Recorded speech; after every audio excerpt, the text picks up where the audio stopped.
Hello guys, kumusta po sa inyong lahat? So for today's video ay ganitong luto naman sa ating tofu. Nako guys, super yummy nito. Nako, para kang kumain talaga sa mamahaling restaurant. So ito yung ating tinatawag na tofu, garlic and pepper in white sauce.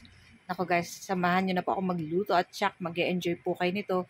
At talagang magugustuhan din po ng anak ninyo. So tamang-tama po ngayon dahil syempre mahal na araw. Hindi na muna po tayo pork or kahit na anong meat. So, fish lang po tayo and gulay. Ayan. So, ayan na nga yung ating tofu dyan. Pig slice ko lang ng ganyan at nilagyan ko ng pepper at salt para may lasa na yung ating tofu at inano ko po sa harina. I-coat ko ng harina. Ayan. At nagpainit na tayo ng mantika sa ating pan. At ayan, iprito na natin dyan yung ating mga tofu. So, yung ating tofu guys, may lasa na po yan. Kaya mamaya, maglalagay na lang tayo ng konting salt sa ating sauce, pero yung ating pong gagamitin na creamy mushroom, yung Knorr, ay may lasa na po yun, maalat na po yun, kaya konti na lang yung ilalagay natin dyan na salt. So, ayan na nga yung ating second batch na tofu. Ayan, inubos ko na yan dyan guys. At pag nag-brown na yan guys, katulad ng ganito, ayan, pwede na rin po natin yang ahunin.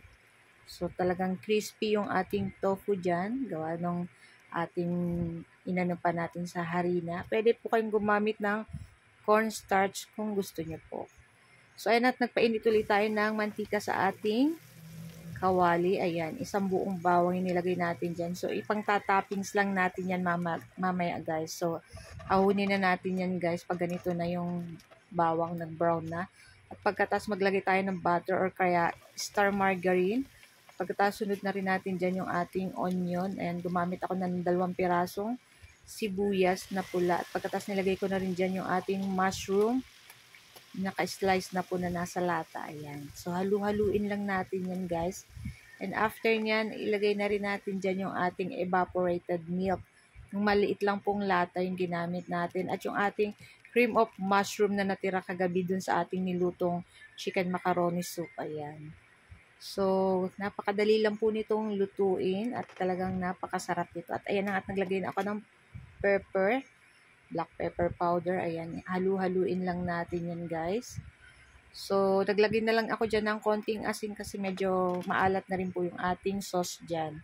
So, naglagay din po ako konting sugar, mga 1 teaspoon lang para mag-balance lang po yung lasa nitong ating sauce. Ayan na nga, nilagay ko na dyan yung ating tofu.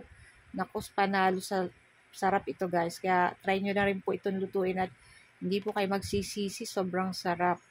So, ayan na nga, at pakukulan lang natin yung konti at ganito, pwede na natin yung patayin yung apoy at ilagay na natin yan sa ating mangkok. Ayan, ahunin na natin yan guys. So, transfer na natin sa ating mangkok. Ayan guys, super yummy nito guys. So guys, ito lang po ang aming video today at sana po ay nag-enjoy kayo. Ayan, thank you so much po. Mayroon na po tayong 8.6k followers. Ayan, maraming salamat po sa suporta ninyong lahat. Ayan, sa mga nagla-like, comment at nag-share po ng ating video. Thank you so much. So tara na guys at samahan niyo po kaming kumain ng ating lunch.